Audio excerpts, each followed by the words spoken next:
যে মানুষটা আমাদের 2 পয়সার দাম দেয় না, আমাদের কাছে সে অমূল্য রত্নের মতো। যে কিনা দিনের পর দিন আমাদের দূরে ঠেলে দেয়, তাকেই আমরা অযথা কাছে ডাকি। যে মানুষটা আমাদের ছেড়ে চলে যাওয়ার আগে একবারও পেছন ফিরে তাকায় না, আমরা তারই অপেক্ষায় পথের দিকে চেয়ে থাকি। আমাদের চোখের পানি তাকে একদমই স্পর্শ করে না, আমরা তার জন্যই কাঁদি, পাগলের মতো কাঁদি। যে মানুষটা আমাদেরকে এক ফোঁটাও ভালোবাসে না, তার জন্য আমরা এক সমুদ্র ভালোবাসা নিয়ে বসে থাকি। আমরা কারা? আমরা বোকা মানুষ। বোকা মানুষদের অন্য কেউ এসে কষ্ট দেয় না।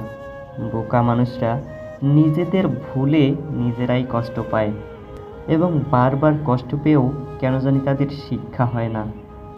বোকা মানুষদের জীবনের গল্প একটাই, ভুলে ভরা গল্প, ভুল দরজায় কড়া নেড়ে যাওয়ার গল্প।